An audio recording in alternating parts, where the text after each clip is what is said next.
Pinutripan nga pala namin tong siomay ni Kuya Gilbert dahil nabalitaan niya namin yung mga siomay nila dito naglalaro nga lang na 5 piso hanggang 10 piso. Galing nga ng siomay na to kasi ang dami mo talagang siomay na pwedeng pagpilian, tapos ang ganda pa na nagtitinda. Kaya yun, inalam at tinanong na rin natin kung ano nga ba yung mga siomay na binibenta ni Ate Yana. Patingin ako ng siomay mo, madam.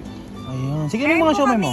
Big siomay, gyoza, shark fin, lobster. Tapos sa kabila. Meron din po kaming beef, lobster, chicken, dynamite, and pork and shrimp. Alo, patingin ako, madam. Magkano yung mga siomay mo, madam? Yung dynamite po, 7 pesos. Yung 7 pork lang? and shrimp, 8 pesos po. Lobster po namin, bestseller din po yan, 10 pesos. Sa kabila, madam. And meron din po kami bestseller na big siomay, 10 pesos. Gyoza po, 8 pesos. Ginutom talaga kami guys ng this oras kaya naghanap kami ng mapuputripan. Bulitin na lang guys, natagpuan namin to si Kuya Gilbert. Dito lang yun guys sa kabaan ng Banlat Road. Tapos corner San Felipe, may kita nyo tong San Pedro. Lakad kayo ng Bagya, may kita nyo na tong nag-iisang siomay cart. Siomay yan ni Kuya Gilbert dito sa tapat ng San Pedro 1. So ayun yan guys.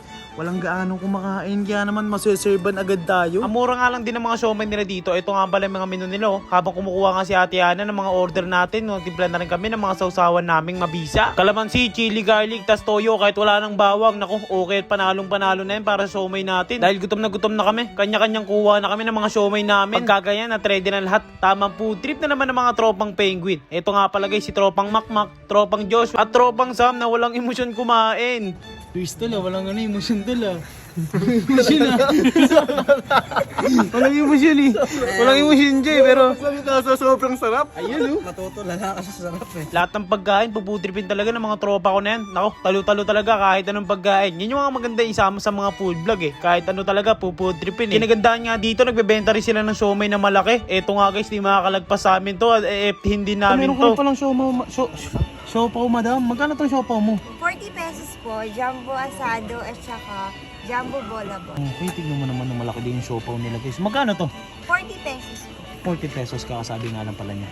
Yung gusto ko talaga sa sopo, yung nasa loob yung sauce eh. Pero anyways, kahit ano naman pamaraan nyo, nakadepende naman sa inyo, pare-pareho lang lasa niyan. Kaya naman, pinaglalagyan na namin yung sauce yung mga sopaw namin. Tapos eto, kagat malala na naman ang mga tropang iti. Kung umabot ka na nga sa part na to guys, matatagpuan mo si Kuya Gilbert. Dito lang yan sa tapat ng San Pedro 1, Tandang Sora, Quezon City. Solid po mood trip dito guys. Open to mula alas 8 hanggang alas 12 ng madaling araw.